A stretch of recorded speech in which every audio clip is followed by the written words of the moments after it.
Sampai di sana ternyata teman saya minum minuman Bude. Dia peluk kaki ibunya, di kaki ibunya dia meninggal. Saya nggak tahu, ya saya tebang. Pas sampai di atas, tiba-tiba golong jatuh Bude. Kau masih selamat karena kakakmu. Kenapa nggak saya aja waktu itu? Tidak.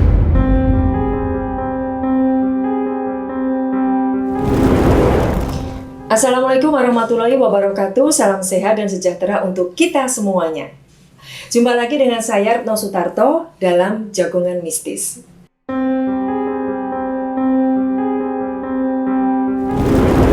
Pertama-tama saya mengucapkan kepada teman-teman semua sebesar-besarnya atas dukungannya terhadap support channel ini.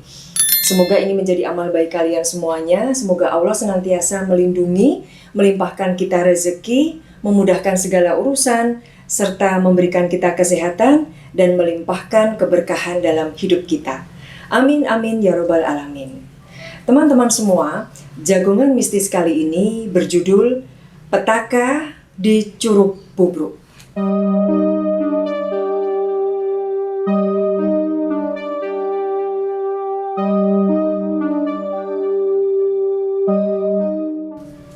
Nah, saat ini di Jagongan Mistis sudah ada kedatangan seorang teman. Namanya, panggilannya Bang Irun. Kalau namanya adalah Hairun Zulanda. Nah, Bang Irun ini adalah salah satu dari tim kru tukang ojek pengkolan. Nah, kebetulan Bang Irun ini kan kita sering ya ketemu di set pada saat kita syuting. Itu ternyata menyimpan sebuah cerita gitu loh. Cerita yang saya anggap waktu itu wow gitu. Nah, kira-kira cerita apa sih yang ingin disampaikan kepada teman-teman semua dari Bang Irun ini? Nah, ini tentu saja cerita yang pasti ada kaitannya dengan mistis dan spiritual. Nah, teman-teman, ini langsung ya kepada Bang Irun. Terima kasih ya Bang Irun sudah mau berbagi cerita ini. Disapa dulu nih teman-teman Jagongan Mistis. Hai Karina. Oke. Mbak Eta dan teman-teman di luar kamera. Ini gimana nih Bang Irun? Waktu itu awal ceritanya gimana Bang? Itu kejadian tahun berapa? Nah, Curug Bobrok ini di daerah Lembang, Bandung ya? Iya udah, itu terjadi bulan September itu Bude. Itu setelah saya itu tahun 2007. Itu setelah saya jadi panitia Agustusan. Gitu. Ya. Ini sebentar, teman-teman, ini maaf begitu kita bercerita ini hujan turun. Hujannya lagi turun ini. Alhamdulillah berarti rezeki, mudah-mudahan barokah gitu. Amin, ya. amin. Nah, dari Curug Bobrok ini ada dua kisah yang akan disampaikan oleh Bang Irun. Nah, ini monggo yang pertama. Oh ya, yang pertama itu Bude tahun 2007 ya. 2007. Saya tuh sama teman-teman itu kan jadi panitia Agustusan tuh. Ya. Ya, setelah jadi panitia Agustusan, Kalau tinggalnya Bang Irun di Komplek Bea Cukai Pondok Bambu, Jakarta Timur. Oke. Nah, pada saat saya jadi panitia Agustusan selesai, akhirnya saya bilang sama teman-teman, ini gimana uangnya ada lebih nih, makanya kalau kita jalan-jalan, saya bilang gitu kan. Ya. Terus teman-teman punya usul yuk kita ke Bandung, ke tempatnya ke Lembang. Ayo ke tempat saudara saya Bude, Gitu. yang ada di Bandung. Ya terus ya udah, ayo berangkatnya besok aja. Ya udah, akhirnya keesokan harinya, nah saya tuh di rumah tuh ada kayak miara cupang Bude sama teman-teman di rumah tuh. Ikan cupangnya. Pada saat itu saya tuh lagi ngadu cupang nih sama teman.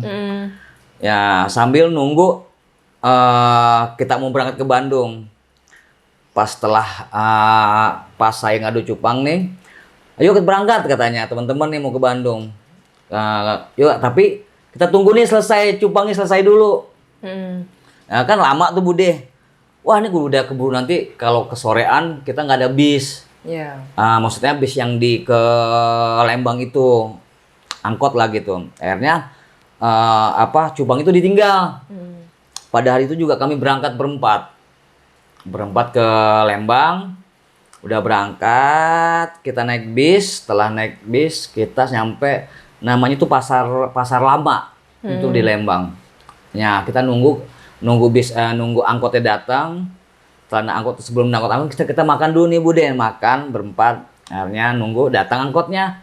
Kita akhirnya diantarlah tuh sampai ke rumahnya namanya Bang Uyu. Masih saudaranya Bang Iro? Masih saudara. Ya, sampai di sana ya udahlah kami istirahat dulu. Istirahat malam selesai. Besok pagi kami berangkat mau jalan-jalan ke air terjun. Oh gitu. Tapi patokan kami tujuan kami awalnya ke air terjun Curug Cimahi. Awalnya mau ke Curug Cimahi. Ya udahlah katanya, ayo ke Curug Cimahi katanya. Ayo. Akhirnya kami jalan berempat nih Buden. Ternyata di Curug Cimahi itu nggak boleh. Gitu. Dilarang karena di situ sebelumnya itu ada kejadian yang meninggal. Oh gitu. Di Curug Cimahi. Bang Iro, stop dulu. Maaf ya teman-teman, ini karena ada suara gemericik air hujan. Ya, ini udah mulai agak deras sedikit, mungkin agak terganggu ya suaranya. Oke, lanjut Bang. Ya, akhirnya kami dilarang ke Curug Cimahi. Akhirnya kami punya niat lagi ke nama Curug Bubruk. Curug Bubruk itu. Iya. Tapi sebelumnya ke Curug Bubruk saya udah pernah sering ke Curug Bubruk dan itu banyak emang makan korban Bude di sana. Ya, akhirnya saya ke sana pas dari kayak sawah-sawah gitu Bude. Di sawah-sawah tuh banyak ada kali-kalinya juga. Nah, pas di bawah air terjun tuh masih jauh Bude. Saya tuh orangnya iseng Bude. Dari sebanyak teman saya itu saya paling iseng. Saya paling iseng. Akhirnya saya bilang gini, katanya, karena dari jauh tuh udah kedengeran kayak suara ketawa-ketawa, kayak orang-orang rame gitu Bude. Itu suasananya malam atau pagi? Pagi Bude. Itu pagi udah ada suara-suara kayak seperti gitu. Itu. Tapi itu suara kalau Bang Irun bilang, maksudnya Bang Irun yakini itu suara manusia atau? Kayaknya sih bukan Bude. Oh bukan? Bukan. Ya, akhirnya karena itu sepi banget Bude. Gitu. Nggak ada penduduk situ pun nggak ada. Ya, akhirnya saya pertengahan jalan, ya udah saya bilang gini, saya kayak nggak tahu lah saya nantang, orang bilang sih saya nantang. Saya bilang gini, tampakin diri lo, saya bilang kayak gitu kan. Nantang itu ya, namanya. Saya juga nggak tahu lah Bude, maksudnya saya iseng bercanda atau apalah. Terus? Ya udah, pertengah perjalanan pun, entah teman saya buang sampah atau buang air kecil sembarangan, air besar sembarangan. Ya udah. Sampai di air terjun itu sepi banget Bude. Jam berapa sampai di air terjun? Kira-kira itu jam 10 jam 11 Bude. Siang malam. Siang itu. Padahal siang ya, tapi sepi kondisinya. Sepi. Ya, akhirnya pas sampai sana saya bilang lagi, berteriak lagi saya Bude. Hai katanya, saya bilang gitu. Tunjukin wujud lo. Saya bilang kayak gitu kan. Sampai di sana ternyata teman saya minum-minuman Bude. Setelah minum dia udah selesai. Udah happy foto-foto. Pulanglah kami ke rumahnya Bang Uyu itu. Balik lagi. Sampai sana sore. Sore istirahat kami. Disitulah sekitar jam tujuan teman saya satu orang. Itu ada tanda-tanda kayak dia lagi sakit gitu Bude. Awal berangkat sih enggak, sehat-sehat aja. Akhirnya sakit. Berarti sebetulnya Bang Irun itu ke sana belum sampai ke air terjun Curug Bubruk ya? Sudah Bude. Oh sudah ya, tapi nantang lagi seperti itu tadi ya? Iya. Nah, enggak, setelah saya pulang sore, teman saya itu pulang ke rumah, balik lagi ke Bang Uyu kan untuk istirahat. Ya udah. Istirahat kami, akhirnya saya tuh disuruh nongkrong lah. Di situ ada kayak panggung Agustusan di sana. Akhirnya saya disuruh nongkrong. Ya nongkrong biasa-biasa. Tapi teman saya tuh agak merasa aneh, udah tanda-tanda aneh. Udah nggak sehat seperti dia berangkat awal kan. Ya udahlah, yuk kita pulang ke rumahnya Bang Uyu. Ya udah istirahat. Nah, setelah malam itu kira-kira jam 9 malam apa jam 10 saya lupa Bude. Itu ada kejadian kucing tuh berantem Bude di atas kayak langit-langit genteng itu Bun. Di genteng. Berantem, diusir, enggak datang lagi, diusir lagi. Ya akhirnya karena teman saya badannya udah nggak seger gitu saya nilainya kan, saya lihatnya. Akhirnya saya minta pulang ke rumah, balik ke Jakarta. Oke. Ya sampai akhirnya saya naik bis nih pulang Buden. Bis teman saya itu udah emang kondisinya udah nggak sehat ya? Udah nggak sehat sebenarnya. Nggak tahu dari kesehatan, misalnya dari segi medisnya atau yang lain. Nah, saya juga tapi kurang tahu. Tapi pada saat awal berangkat berempat itu mereka sehat semua ya? Sehat semua Bude. Oke. Ya udah, akhirnya kami sampai Jakarta. Ya, pada sampai Jakarta, udah kami pisah nih kan, rumahnya masing-masing. Sekitar 3 hari atau 4 hari. Setelah itu teman saya yang sakit itu kesurupan. Apa namanya, istilahnya gaibnya Bude ya? Iya. Sosoknya yang di sana ya? Sosok yang di air terjun itu. Yang berupa sosok ular. Nah, karena keluarganya yang nggak ngerti masalah itu, akhirnya yang sosok itu minta orang-orang yang nganter teman-teman yang ini minta datang. Ya, berarti yang bertiga tadi yang ya, bertiga itu termasuk saya. Ya. Saya disamperin itu katanya namanya tuh Santoso, teman saya. Nah, sampai sekarang nih almarhum deh. Ya, almarhum. Nah, Santoso akhirnya saya datang nih sama teman saya yang bertiga nih yang ikut. Sampai di rumahnya. Nah, di situ sudah ada kayak kalau zaman sekarang orang pintar kali Ibu deh ya. Atau paranormal atau apa gitu. Itu dari keluarganya atau dari saudaranya. Berarti sudah didampingi oleh seseorang yang ini ya, yang berkenaan, artinya yang ahli di bidang itu. Betul, gitu Bude, ya. Ya. Mas Santosonya tadi. Ya, gitu. Akhirnya udah terus saya datang. Saya bilang begini, ini siapa? Saya bilang gitu. Saya langsung kayak digertak-gertak gitu, dibentak-bentak. Kamu yang begitu loh Bude. Kamu yang telah mengotori tempat saya. Ya saya ngotorin apa katanya. Kamu kok ngotorin tempat saya katanya. Mabuk-mabukan terus itunya sembarangan. Ya saya sadar. Saya minta maaf katanya. Terus saya bilang gini. Kamu siapa? Kayak ular gitu loh Bude. Dia lidahnya tuh lidahnya kayak apa sih? Keluar-keluar kayak ular gitu loh Bude.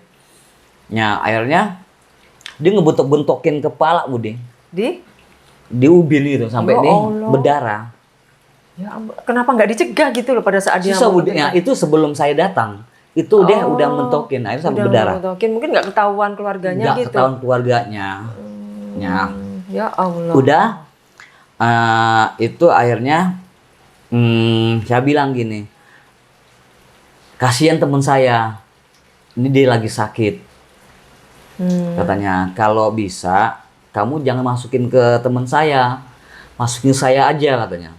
Terus saya dibentak lagi, kamu nantang, katanya. Dia bilang gitu. Enggak, saya nggak nantang katanya. Terus kamu maunya apa?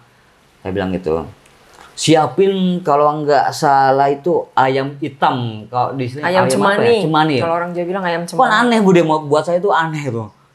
Buat apa kan ya? Ya udah. Atau katanya, kamu balik lagi ke Bandung untuk doain saya ke sana. Itu menebus kesalahan kamu sama teman-teman kamu. Saya bilang doa sama aja di sini. Saya bilang gitu kan Bude. Nggak harus ke sana. Nggak harus ke sana katanya. Enggak katanya. Kamu harus ke sana sama teman-teman kamu katanya. Ya udah, saya bilang gini. Kasihan teman saya. kamu masukin ke dalam tubuh saya aja. Gantian gitu ya. Gantian Bude gitu loh. Ya udah, mana tangan kamu? Saya gitu kemudian. Ya udahlah saya salaman, tapi kan saya berpikir wah saya enggak takut juga ya. agak takut-takut tapi nggak sebodoh-bodoh ini juga Bude ya sebagai manusia. Yeah. Akhirnya saya baca doa-doa lah ya. Doa-doa apa yang saya hafal, saya bisa kan. Udah, saya baca kalau nggak salah itu auzubi kalimatillahi tammati min syarri ma khalaq. Sampai berapa kali gitu? Itu sekali Bude. Sekali. Ya, terus sampai saya salaman, dia mental Bude.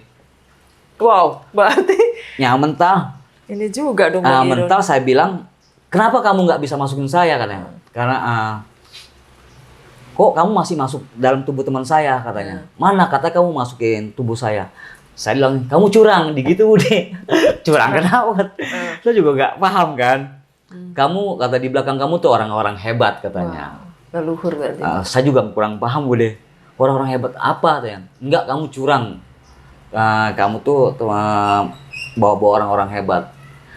Saya nggak pikiran gitu kalau Bude. Ya udah kamu keluar. Padahal Bang Irun juga nggak pernah tahu ya. Artinya yang mendampingi Bang Irun sendiri. Saya nggak tahu Bude. Nggak tahu atau memang nggak mau tahu? Nggak tahu Bude. Cuek gitu ya? Saya cuek. Cuek gitu. Cuek terus akhirnya saya bilang gini, ya udah kalau kamu nggak bisa, masukin aja ke teman-teman saya yang ada di sini. Ya temennya mau nggak? Ya ternyata teman saya juga ketakutan Bude. Aneh menawarkan tapi yang kayak gitu. Nah di situ saya lupa nih, ada ponakan saya. Pada saat itu ada ponakan saya. Saya nggak usah sebutin namanya ya Bude ya. Laki perempuan? Perempuan. Dia sebenarnya mau bantuin tapi keluarganya itu udah bawa orang. Oh iya, bawa yang tadi kan. Saya nggak enak kan. Dan saudara saya juga nggak enak, biar aja lah. Nah akhirnya kami pulang nih, disembuhin. Keluarlah pada saat itu yang sosok siluman ular itu. Keluar dari tubuh teman saya. Oh. Maksudnya dari tubuh teman yang sakit tadi kan yang sakit itu keluar. Ya udah, kami pulang lah. Malamnya ditelepon, saya disuruh datang lagi ke rumahnya. Ke rumahnya. Suruh nengokin katanya. Tolong jagain. Akhirnya teman saya bertiga nih Bude, di kamarnya. Datanglah teman saya nengokin. Diketok. Sok, dibuka aja. Ya dibuka, dia ngamuk Bude. Kayak begitu. Langsung ngamuk gitu. Langsung ngamuk. Ya terus, ya saya masih di bawah nih. Saya nggak mau nengokin kan, saya nggak mau jengukin dulu. Ya udah, akhirnya teman saya ke bawah. Sok ngamuk katanya. Ngamuk kenapa? Nggak tahu. Ya udah. Yuk, saya bilang temenin yuk katanya. Saya juga agak takut juga Bude kalau sendirian. Ya udahlah, saya ditemenin sama teman saya bertiga. Saya ketok lagi. Assalamualaikum. Siapa? Saya tuh di rumah kompleks saya tuh saya dipanggil dukun Bude. Jadi dibuka tuh. Tapi pantas juga dibilang dukun. Saya tuh terkenal saya tuh di rumah kompleks saya dipanggil dukun. Terus? Ya akhirnya saya ketok. Assalamualaikum katanya. Masuk katanya. Kun. Ya udah saya nggak apa-apa Bude. Ya terus nah udah ini teman-teman nengokin. Tapi ngeliat teman saya itu agak begitu kayak ngamuk. Gereng ya kalau orang Jawa bilang gereng. Ya udahlah. Saya pulang seminggu kemudian saya nggak ada kabarnya karena apa sih keluarganya juga nggak mau ngasih informasi ke saya kan. Iya. Seminggu kemudian saya ditelepon lagi suruh dibawa ke rumah sakit. Akhirnya berarti parah dong sakitnya ya. Itu waktu dibawa ke rumah sakit sebetulnya sakitnya tuh ya campur ya antara medis sama kerasukan itu atau gimana? Nah, saya juga kurang paham Bude. Dari keluarga juga nggak ngerti, nggak paham juga. Akhirnya dibawalah ke rumah sakit mau diperiksa secara medis. Nah, akhirnya saya datang sama teman saya berdua namanya almarhum juga, namanya Acoy. Pada saat itu dia juga ikut. Ya.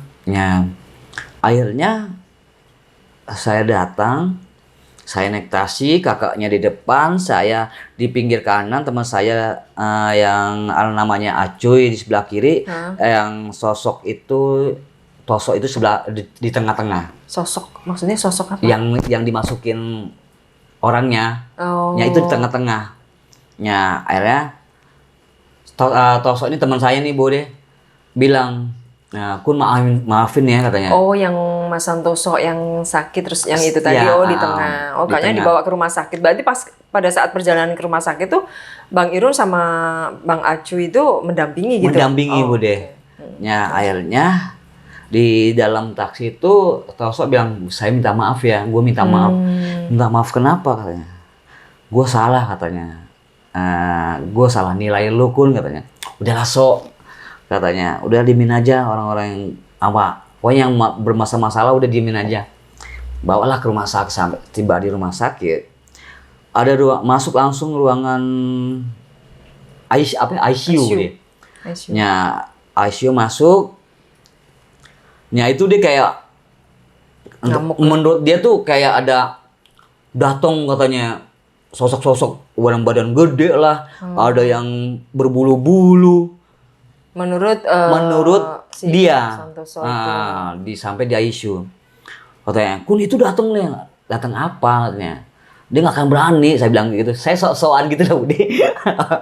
Padahal saya nggak tahu apa-apa. Ya udah kan, itu datang katanya dia mau ngacem-ngacem gue lu katanya Kun. Enggak Sok katanya, tenang aja katanya. Dia datang lagi.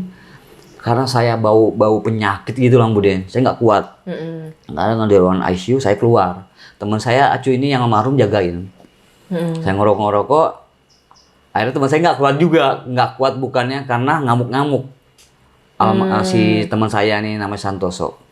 Keluar manggil saya, Kun itu Tosok marah-marah. Ngamuk-ngamuk katanya.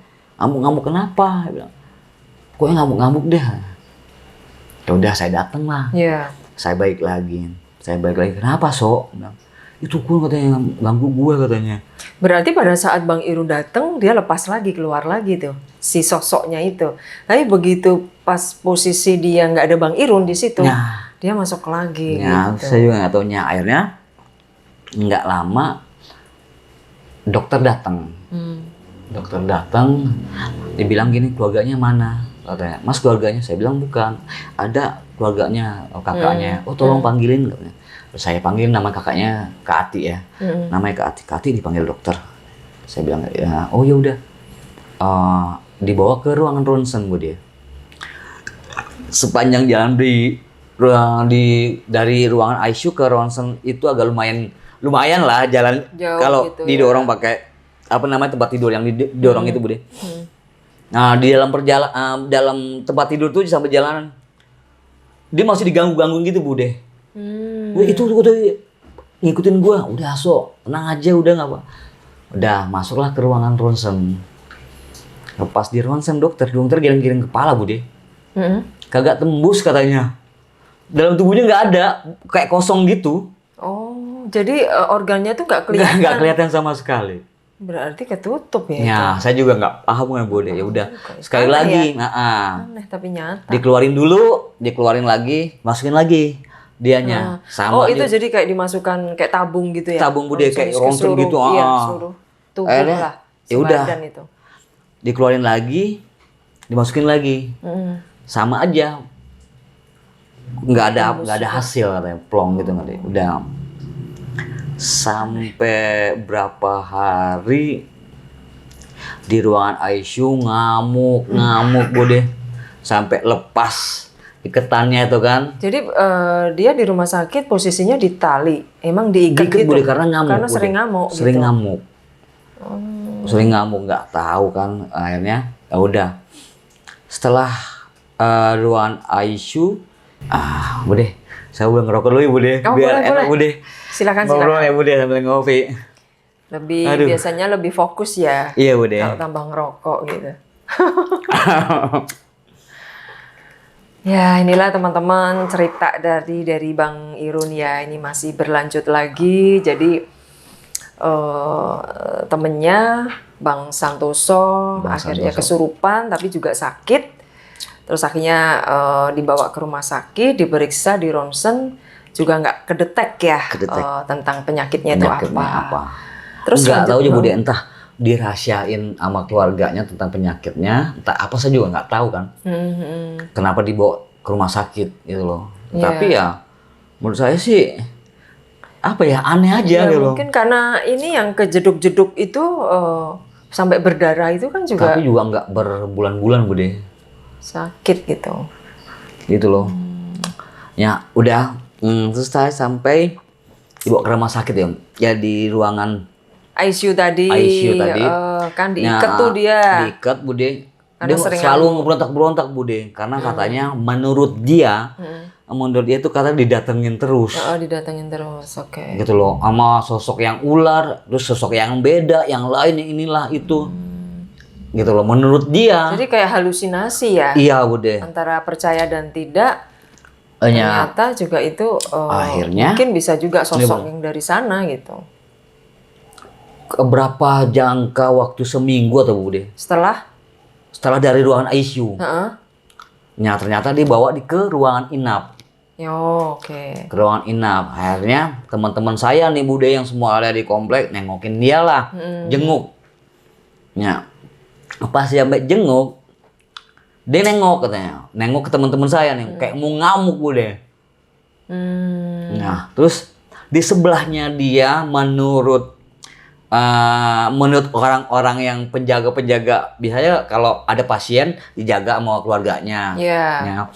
Nah, itu katanya di sebelahnya dia itu dia menganut ilmu kelabang Bude. Sebelahnya Santoso. Nah, akhirnya itu pasiennya atau orang yang jaga? Pasiennya. Pasiennya Bude. Juga di sebelahnya lagi sakit. Menurut Toso itu sama menurut yang menjaga-jaga itu dia sering ngamuk sama kayak Toso. Gitu loh. Sebelah banget. Akhirnya Toso sering kayak berhadapan muka sama itu. Sama orang yang manusia yang menuntut ilmu kelabang gitu. Sering berhadapan muka. Akhirnya Toso tuh ngamuk-ngamuk, marah gitu sama orang. Tapi yang kelabang itu buang muka kayak ketakutan. Nah, pada saat itu saya lagi nengokin sama teman-teman nih, sama teman-teman. Akhirnya dia nengok teman-teman saya, nih pada teman-teman pada datang. Kayak ngamuk lagi Bude. Ada saya pun juga kemarin tuh ngamuk juga. Ngamuk. Mau ngapain sih katanya? Pada kesini-sini kayak gitu-gitu Bude. Terus ngamuk lagi katanya. Gitu-gitu loh Bude. Kayak orang-orang besar kayak apa gitulah. Saya juga nggak paham. Ketawa-ketawa gitu. Gitu. Ketawa-ketawanya kayak apa? Kayak Kunti. Bukan kayak orang kayak kayak gitu lah Bu deh. Ketawa ini. Nah, akhirnya dia tuh kan diikat keberontak Bu deh. Buang. Putus. Ikatan lepas sampai impulsnya. Oksigen ya? Oksigen. Itu dilepas sama dia. Sampai ininya yang luka ini dilepas sama dia. Lari lah dia, kabur dari ruangan rawat inap itu. Yang ada di situ ketakutan, sakitnya mau ngejar kan. Ya, ada yang di ruangan yang menunggu pasien itu juga kabur.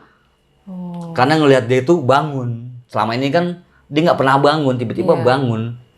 Sering ngamuk. Ya, akhirnya keluarlah dari ruangan rawat inap itu, dikejar lah sama teman-teman, sama orang, ketangkep, dimasukin lagi ke ruangan rawat inap. Diikat lagi. Nah, udahlah, udah pada tenang, pulang. 3 hari kemudian ada kabar dia dibawa ke daerah Halim, Perdana Kusuma. Untuk? Sama keluarganya lah dia. Nah, itu katanya di Rukiah. Gitu loh, ya. Di Rukiah katanya. Sampai di sana ternyata dia emang di Rukiah Bu dia. Di Rukiah sampai kata cerita sama kakaknya itu. Jadi ceritain sama kakaknya. Dia tuh kayak terbelantang jungkir balik gitu. Oh iya, panas kan. Panas katanya sampai dia buang air besar, air buang kecil itu di situ. Iya. Karena di Rukiah gitu kan. Ya udah. Itu 2 kali Rukiah. 2 kali Rukiah. Besok di Rukiah lagi. Nah, di Ruqyah, tapi dia harus ada sama ibunya. Ibunya tuh udah lumpuh, pakai kursi roda. Terus Di Ruqyah kembali, akhirnya dibaca gitu, akhirnya ibunya datang, dianterin ibunya, saya mau ketemu ibu. Iya. Katanya untuk yang terakhir kalinya. Setelah dia Ruqyah berarti, kedua. Ruqyah kedua itu Ruqyah dia kedua. udah mulai sadar ya Udah mulai sebetulnya. sadar Bude. Mungkin sosoknya udah pergi, Udah pergi gitu ya, budenya. tapi tinggal dia lemes biasanya kayak Lemasnya. gitu. Akhirnya dia peluk kaki ibunya, di kaki ibunya dia meninggal. Innalillahi wa inna ilaihi raji'un. Itulahnya. Situ setelah di Ruqyah, ibunya datang, dia minta maafin ibunya. Akhirnya dia peluk kaki ibunya, minta maaf. Disitulah dia meninggal. Ya Allah. Wah, udah seru. Nah ini teman-teman ya, sebetulnya kisahnya pilu juga ya. Tetapi itu ada yang sangat saya sangat lupa Bude. Itu saat disuntik. Waktu di rumah sakit. Di rumah sakit. Itu patah. Jarumnya. Jarum suntiknya. Nggak tahu, menurut saya tuh apa sih ya, aneh loh. Kenapa saya juga nggak tahu. Ya mungkin karena ada pengaruh gaibnya itu ya. Mungkin sosok gaib yang masuk ke tubuh dia itu sosok yang kuat gitu loh. Dan sebetulnya kan itu kan marah ya, karena mungkin pada saat kita ke tempat itu tidak bukan mematuhi, artinya tidak, tata kramanya tidak terjaga dengan baik. Itu yang pertama. Yang kedua mungkin ya itu nggak sopan, buang sampah, Ya itu kalau gitu ya? emang kenapa nggak saya loh Bude pada saat itu, karena kan saya yang bikin. Nah terus Bang Irun juga kan iseng waktu itu juga. Kenapa nggak saya gitu awalnya loh? Gitu. Ya mungkin ya makanya tiap orang itu kan beda-beda. Makanya walaupun kita berdua bertiga ke suatu tempat, kita harus saling menjaga, karena setiap pribadi seseorang itu punya kekuatan yang beda-beda gitu loh. Kalau ya percaya nggak percaya ya, memang kadang-kadang tiap orang itu punya pendamping, entah itu kodam, bisa dari leluhur, atau apalah istilahnya seperti itu. Nah kadang-kadang mereka yang mungkin punya pendamping itu ya si goibnya nggak mau, karena pasti kalah mungkin gitu loh. Seperti mungkin Bang Irun gitu. Pernah nggak Bang Irun, kan waktu saya kan pernah, kita syuting waktu itu masih ada keluarga Cipto. Iya udah. Kita syuting di setnya Cipto sama Lastri kan. Iya. Ingat kan Mbak Irun gitu. Bang Irun tuh di belakangnya ada loh. Saya pernah bilang begitu. Iya Bude, benar. Kayaknya dari leluhur saya bilang gitu. Bang Irun, Bude bisa aja gitu kan. Nah, mungkin memang ada beberapa pendamping seseorang gitu deh, sehingga ya mungkin itulah yang menyebabkan si sosok ini nggak mau ini Bang Irun, walaupun sebetulnya Bang Irun yang banyak keisengan di situ. Ya, gitu. Nah ini suatu pembelajaran bagi kita ya teman-teman, kita harus saling menjaga, kemudian terutama tata krama sopan santun dimanapun kita berada, apalagi di tempat-tempat yang kita jarang singgahi dan kita kadang-kadang tahu tempat itu mungkin wingit atau angker, ya kita harus menjaga makhluknya Allah yang lain, bukannya kita sampai nyembah-nyembah, enggak lah ya seperti itu. Tapi kita tetap menjaga tata krama itu, dan jangan omongannya juga dijaga, sikap perilaku juga dijaga seperti itu. Ya enggak Bang? Jadi betul, ini kan Bude. Itu pelajaran buat saya Bude. Pelajaran gitu. Jadi kita sebagai manusia juga nggak bisa meremehkan yang namanya gaib Bude. Gitu. Ya karena mereka ada. Ya terus menurut saya sih dia bisa lihat kita. Ya, tapi kita belum tentu bisa lihat dia. Betul. Gitu loh. Itu yang buat pelajaran buat saya. Dan akhirnya temennya kan yang mungkin pada saat itu almarhum juga kondisinya udah lemah mungkin, walaupun pada saat berangkat kelihatan sehat, tapi sebetulnya mungkin jiwanya udah sakit ya, maksudnya udah nggak enak badan gitu loh. Terus ya sudah mudah banget gitu untuk dimasukin gitu. Kalau itu yang tahun 2007 Bude, tahun 1995 itu ada Bude. Saya cerita awal saya itu ke Lembang itu. Itu ada. Ini berarti yang ceritanya Bang Santoso udah ya? Udah selesai karena dia meninggalnya ya terakhir dia minta maaf ke orang tuanya. Kesalahan-kesalahan dia sebelum dia pergi lah. Dia minta maaf kedua orang tuanya. Sampai itu loh.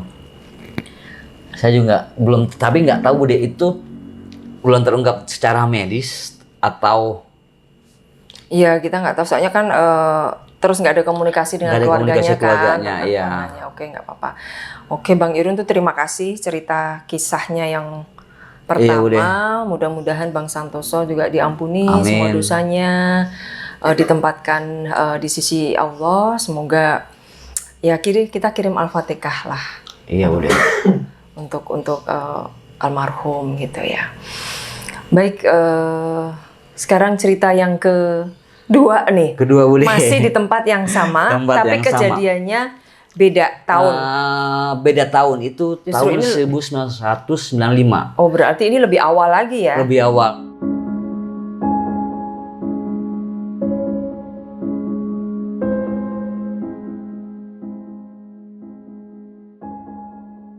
Itu saya ke sana sama teman-teman kantor saya. Saya dulu kerja di risk marketing. Jadi pernah di kantoran juga nih? Pernah Bude. Di risk marketing. Nah terus itu tahun 1995. Tapi saya nggak tahu bulannya saya lupa Bude. Nah itu saya ke sana. Saya mendirikan tenda. Berkemah di sana. Berkemah itu tapi di atas ini air terjun. Kemah saya di sini. Ini di atasnya. Terjun. Oh. Saya di atasnya. Di atasnya. Di atasnya. Saya nyampe itu maghrib kok nggak salah Bude. Maghrib udah diriin tenda. Udah kan. Ya itulah saya tuh nggak bisa orang yang nggak iseng. Saya iseng orangnya. Itulah. Ya, berdirilah tenda. Berdiri tenda. Terus saya pakai baju setelah habis maghrib tuh di jam-jam 8 gitu lah. Saya pakai baju putih. Saya takut-takutin teman-teman saya yang ada dalam tenda. Saya pegang-pegang tenda gitu. Kayak gitu-gitu lah Bude. Saya sok-sokan gitu lah Bude. Kurang kerjaan ya, Bang.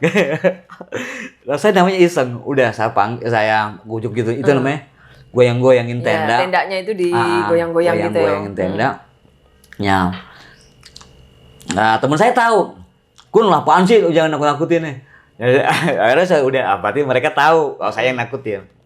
Ya, terus ya udahlah. Saya masuk nih ke dalam tenda. Ternyata emang kejadian aslinya itu emang aslinya memang ada sosok. Ada sosok yang itu yang mau mengganggu tenda saya. Tapi saya duluan yang isengin. Akhirnya saya masuk ke dalam tenda. Ternyata emang digoyangin Bude tenda itu. Digoyangin juga. Itu saat Bang Irun sudah di dalam tenda. Dalam tenda. Terus saya digodain. Ya udah akhirnya karena mereka nuduh saya, ini gara-gara lo katanya. Lo kok bisa Bang Irun tahu ini gara-gara lo gitu gimana? Teman saya bilang. Ini gara-gara lo karena awalnya saya yang gangguin.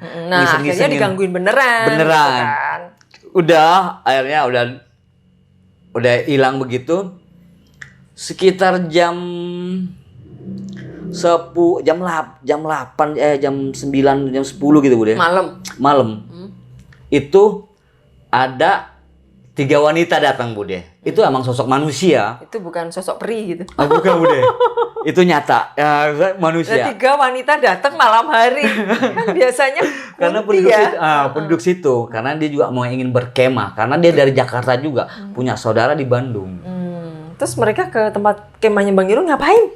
Jalan dia mau nyari tenda. Mau berkemah juga. Mau berkemah juga. Nah, ternyata di sana. Akhirnya ketemu lah sama kami nih para cowok.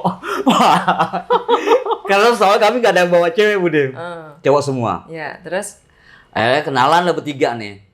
Bertiga udah. Ditanya mau kemana? Enggak, saya mau diriin tenda. Menurut itu cewek itu. Akhirnya dengan udah nggak usah. Di sini aja bareng-bareng dalam tenda saya katanya. Teman saya gitu loh Bude. Ya udah. Sampai sekitar jam 11:30 ada kejadian yang tidak kita inginkan. Ada satu orang tuh kesurupan udah. Yang kesurupan siapa? Cewek itu yang. Cewek itu. Salah satunya kesurupan dengan bahasa kalau itu bahasa Sunda kuno. Sunda kuno. Dari sekian itu nggak ada yang bisa teman-teman saya karena nggak ngerti. Ya. Jadi pada saat itu kesurupan ya di situ ya. Iya. Terus akhirnya gimana itu? Tiba-tiba kalau di sini apa ya, tukang apa sih namanya, bajigur tuh apa namanya? Iya kayak ronde gitu ya, wedang-wedang jahe gitu yang jualan gitu. Tiba-tiba datang. Saya minta tolong. Tapi kalau menurut saya sih emang aneh. Tukang bajigur itu malam-malam situ dan itu emang nggak pernah ada tukang dagangan. Karena terlalu malam dan jauh gitu. Jauh Bude dari jalan raya. Itu nggak mungkin. Tiba-tiba datang gitu ya. Saya minta tolong, Pak, tolong Pak, kenapa teman saya kesurupan? Dia bilang gitu kan. Ya udah coba dipegangin. Nggak tahu saya juga bahasa Sunda kuno ya. Yang ngerti ternyata emang orang bajigur tuh tahu. Tukang bajigur. Akhirnya berkomunikasi lah sama setan apa yang situ lah. Maksudnya komunikasi dengan cewek yang kesurupan tadi. Itu sama tukang bajigur itu apa-apa. Terus menurut Bapak bajigur itu apa gitu loh? Ya, apa yang dibicarakan gitu? Dia tuh emang dia punya tulang iganya yang renggang dan ternyata dia punya masalah. Makanya dari Jakarta dia ke Bandung tuh punya masalah Bude. Oh gitu, oke. Nah akhirnya dia kebanyak pikiran, mukanya kosong dimasukin. Nah akhirnya saya juga akhirnya yang disalahin. Oh gitu. Ya karena katanya menurut yang dimasuki katanya. Menurut yang ngerasuki? Iya, yang sosok. Yang itu kayaknya perempuan kuntilanak entah apa Bude, saya juga ngerti. Oh gitu. Saya tuh dibilang katanya nyenggol dia. Oh, nyenggol pas apa? Pas saya lagi goyang-goyangin tenda. Pas saya lagi iseng-isengin teman saya. Ternyata dia ada di samping, di depan saya. Sebetulnya si Kunti itu sebetulnya awalnya mau mengganggu, mau nakut-nakutin, tapi keduluan Bang Irun saya, gitu. Ya, dia merasa kesenggol apa saya juga nggak lihat kan Bude. Iya. Kalau saya lihat juga saya nggak mungkin dengan saya. Saya masuk ke dalam tenda. Iya. Nah akhirnya udah selesai itu pulanglah kami besok pagi. Ya kan, besok pagi pulang masih dalam satu bis. Dalam satu bis sampai di mana di kampung rambutan. Iya. Bisa nih. Saya balik ke rumah, cewek itu balik ke rumah juga. Ternyata cewek itu masuk di daerah Pasar Minggu rumahnya. Nggak, artinya pulang bareng itu berarti berenam dong? Enggak Bude. Saya itu teman saya laki-laki saya berenam. Oh berenam. Ya bersembilan jadinya. Bersembilan sama yang cewek-cewek tadi ya gitu. Ya akhirnya pulanglah kami. Sesampainya di kampung rambutan kami misah nih. Ceweknya pulang ke daerah rumahnya Pasar Minggu. Saya pulang di daerah Pondok Bambu berenam. Iya. Ya ternyata cewek itu pernah tukeran nomor handphone sama temen saya. Ya. Sempet tukeran nomor handphone sama akhirnya 2 hari 3 hari setelah itu nelpon cewek ini. Nelpon ke teman saya. Katanya suruh main ke Pasar Minggu. Iya. Katanya akhirnya enggak lah, nggak mau. Nanti besok ditelepon lagi. Ternyata yang nelpon ibunya. Katanya ini anak saya diikutin katanya. Diikutin sama penghuni yang ada di air terjun itu. Kuntilanak katanya. Oh. Gitu loh. Ya, berarti kuntilanak tadi masih tetap ngikutin ya. Ternyata ngikutin Bude sampai gitu. di rumahnya. Ya, terus akhirnya karena jauh kan dari rumah saya ke Pasar Minggu dan nggak ada mau tahu urusan. Ya udah Nggak disamperin ke Nggak sana. disamber-samberin. Terus akhirnya cewek itu gimana akhirnya? Nah, akhirnya katanya itu dia ada bermasalah dengan pacarnya. Ya, terus bermasalah makanya dia ke Bandung. Untuk menghilangkan masalah itu, gitu. akhirnya hilangnya itu sama Ustadz di sana. Terus Akhirnya disembuhkan gitu ya, sama Ustadz di dibersihkan. sana, di daerah rumahnya dia.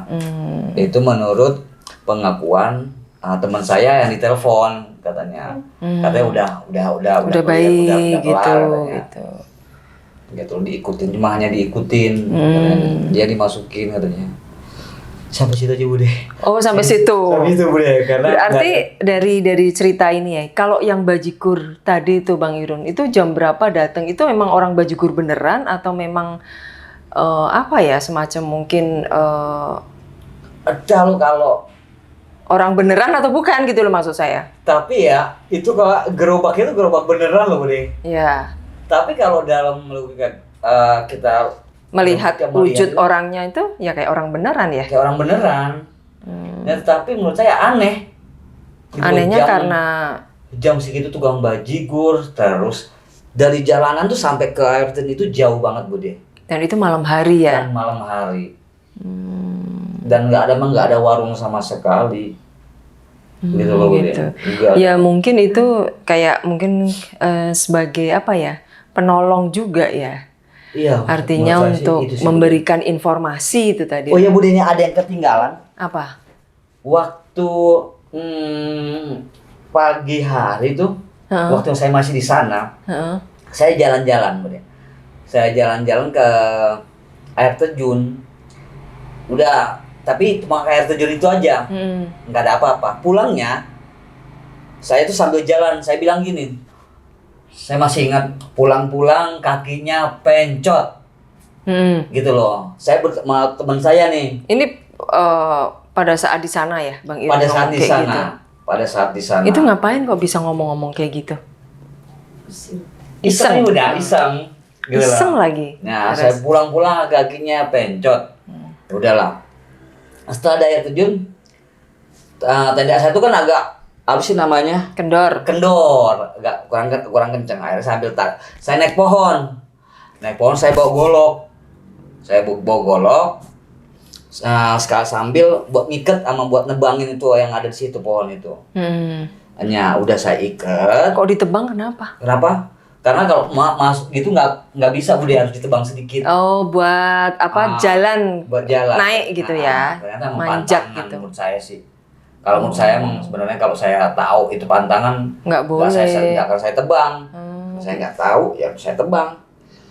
Pas sampai di atas, tiba-tiba golok jatuh Bude. Kalau setelah golok itu jatuh, saya jatuh.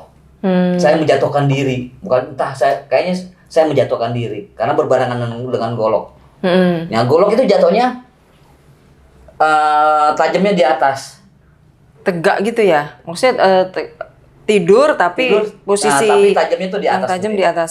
Terus? Ya, akhirnya saya jatuh berbarengan dengan kaki saya begini. Ini kaki saya begini. Kalau enggak ini tetap begini, saya yang habis kaki saya. Jadi pada saat posisi jatuh nampak itu golok itu juga terus merebah gitu ya? Merebah. Oh, jadi tajamnya tuh nggak kena kakinya? Nggak kena Bude. Nggak ngenain kakinya Bang Irun gitu? Di Jakarta tuh kaki saya merasa aneh. Sampai Jakarta? Sampai Jakarta. Nah, ini sampai sekarang pun masih ada berbekas. Kenapa Bang? Nggak tahu, saya nggak tahu kenapa tiba-tiba tuh jempol kaki kiri saya itu bengkak Bude. Bengkak, akhirnya. Tapi waktu itu juga nggak ngerasa kebentur apa atau kesandung gitu nggak ya? Ada Bude. Ya pokoknya cuma jatuh itu doang ya. Jatuh itu aja. Nah, akhirnya saya tuh baca buku katanya, ambil air di dalam ember, bacain basmalah 3 kali. Kalau nggak salah itu Bude. Akhirnya kaki saya masukin ke ember, saya angkat, udah bernanah kaki saya. Udah bernanah, saya tusuk. Ditusuk sama apa? Jarum. Astagfirullahaladzim. Kenapa nggak ke dokter? Nggak tahu Bude, saya waktu itu saya nekat. Akhirnya udah saya tusuk itu bernanah. Setelah dari saya masukin ke ember, bernanah kaki saya. yang jempol saya itu. Nggak takut tetanus gitu loh. Saya tusuk dan naik keluar muncrat. Iya. Ya itulah pengalaman saya waktu saya camping sama teman-teman saya. Saya emang sebenarnya kita manusia tuh emang nggak boleh. Ya iya, kita manusia memang nggak boleh carpe dewe. Kalau orang Jawa bilang seperti itu, artinya tidak boleh sembarangan dalam berucap maupun dalam perilaku gitu, dimanapun tempatnya. Masih berbekas kalau nggak salah Bude. Ya ini nih masih berbekas ini di sini.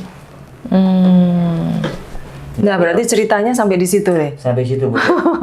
Jadi apa nih kira-kira yang hikmah yang bisa diambil dari Bang Irun dari 2 kisah ini? Menurut saya sih kalau kita emang jauh di tempat orang itu ya kita permisi dan nggak boleh seenak-enaknya. Gitu loh. Ya kayak di rumah kita lah pasti kan.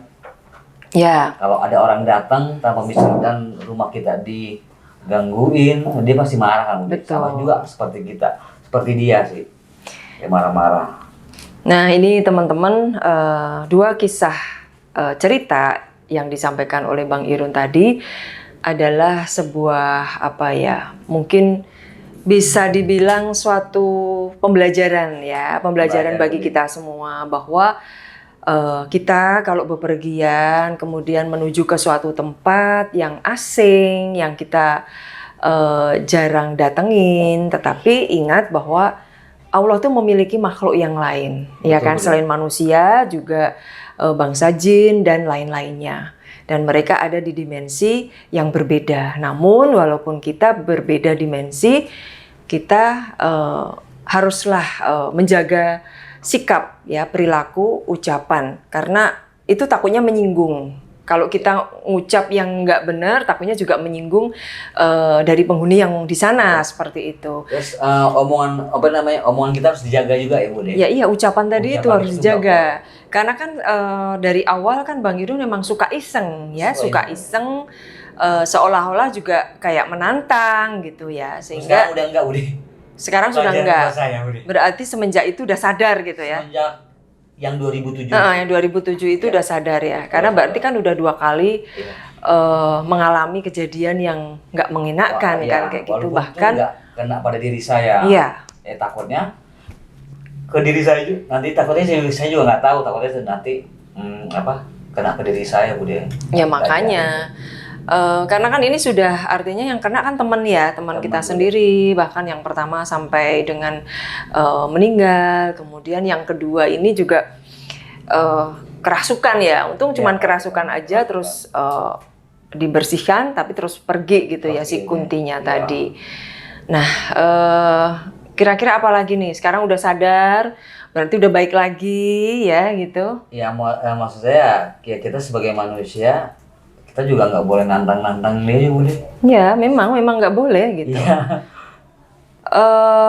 Walaupun kita tuh manusia yang paling sempurna ya. Ya kita ciptaan Tuhan yang paling sempurna, tetapi kita tidak boleh sombong. Ya. Kita tidak boleh merasa diri kita lebih gitu loh. Di atas langit pasti ada langit. Baik teman-teman, mungkin ini cerita kisah yang disampaikan oleh Bang Irun bisa menjadi pembelajaran hidup buat kita semua. Itu apa Bang?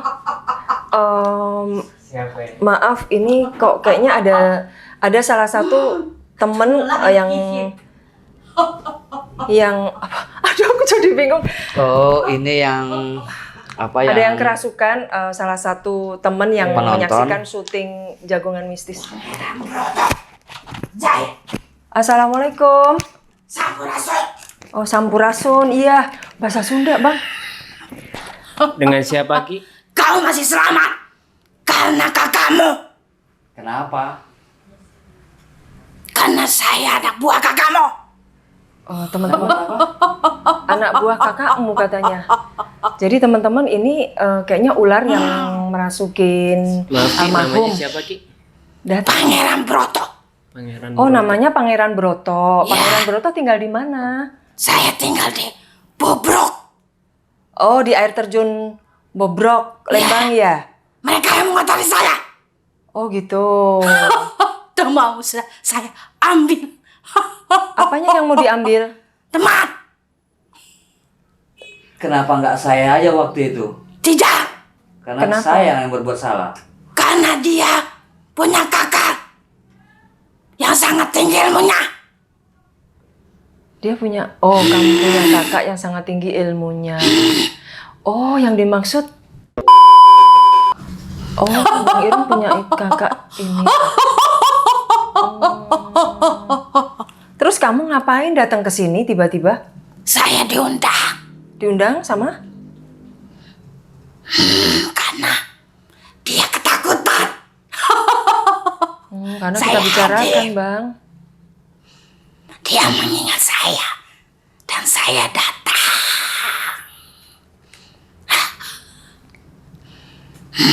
Terus ngomong apa, Bang? Maunya apa? Ya waktu itu saya udah minta maaf. Gara-gara kalian, tempat saya sudah ditutup. Oh, sudah ditutup? Ya, Sampai sekarang? ya. Ya, karena membahayakan. Ya, Bude, jadi itu saya di sana tuh ada batu. Duh, Bang, ini mic-nya dia lagi. Ada batu. Agak keras sedikit deh. Apa Bude? Ada batu. Batu itu setiap yang korban itu ditulis Yang nulis siapa? orang warga-warga Oh, gitu. di situ. Gitu loh. Dulu itu pernah Siapa? saya dengan keluarga saya ke sana dengan namanya kakak sayangnya. Oh, Ternyata Om Jun. Ada lagi kayaknya yang dari sana. Nah, ternyata di sana ada korban yang tidak ditemukan. Jadi di bawah air terjun itu orang masuk, Bude. Hilang. Nah, itu tim SAR dari Bandung itu nggak ketemu. Terus sampai sekarang pun juga nggak ketemu. Akhirnya saya ke rumah keluarga nih ke sana Heeh. sama kakak saya. Akhirnya kakak saya bilang itu ada di bawah batu. Oh, alah, ya Allah. Ada di bawah batu. Jadi itu jasadnya di bawah batu dan akhirnya dicari gitu. Dicari. Ketemu. Ketemu. Ada berapa orang, dia. Bang? Itu udah lama, Bude. Itu ada urutannya, Bude, di batu itu. Itu sekitar 40 orang korban di situ. Yang meninggal di air terjun itu sana.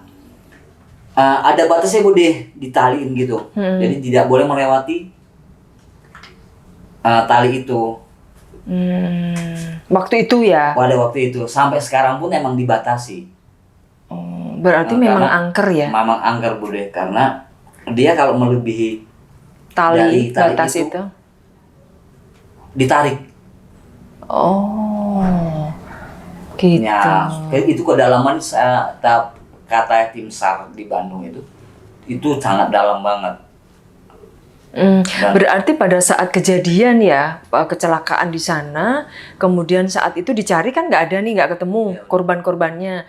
Terus suatu saat Bang Irun sama kakaknya ya, kakaknya ke sana, tiba-tiba bisa ketemu gitu ya, bisa tahu tempatnya di bawah batu gitu. Berarti pada saat pencarian itu bisa juga diumpetin kan? Iya. Dari mereka diumpetin. Sehingga iya. nggak secara kasat mata kita nggak akan melihat gitu loh, nggak akan melihat gitu. Tadi katanya apa? Broto.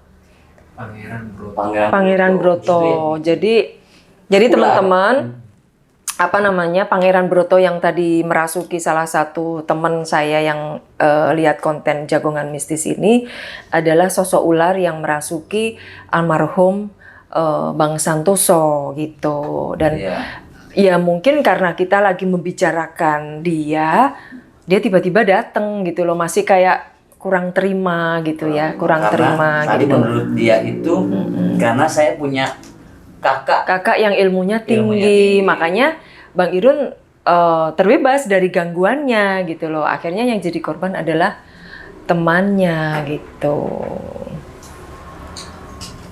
Maaf tadi juga kita nggak bisa memperlihatkan teman saya untuk di shoot karena juga ini posisinya kamera itu udah apa ya, udah disetel nggak bisa kemana-mana gitu teman-teman. Jadi terus ini ruangannya juga agak sempit, terbatas, jadi kurang bisa menjangkau gitu. Jadi hanya suaranya aja tadi udah diberikan mic ya. Berarti ternyata emang itu apa namanya, siluman ular itu ternyata namanya Pangeran Broto. Pangeran ya, Broto, tadi saya iya. dengar gitu ya, dia nggak terima karena saya merasa ngerusakin atau mengotori tempatnya. Ya.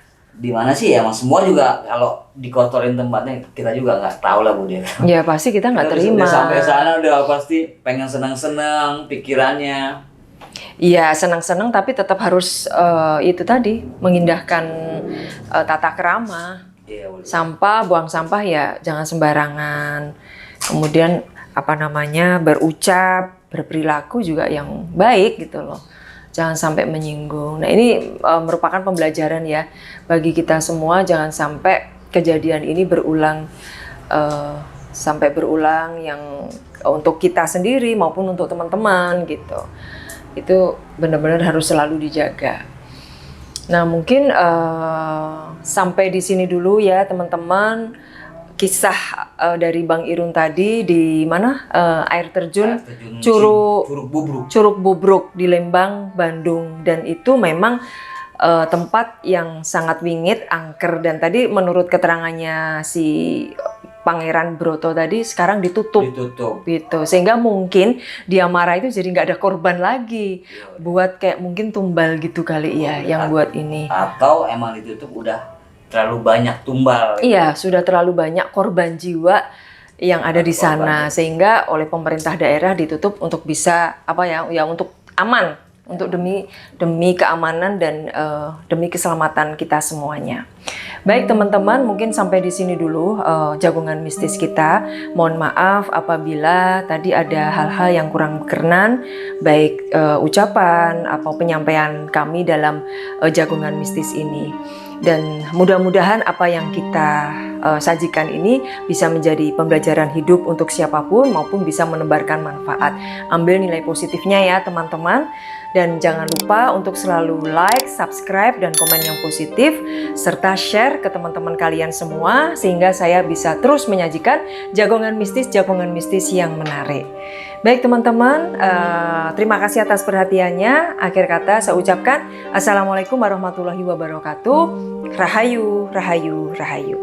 Terima kasih Bang Irun. Sama-sama Bude.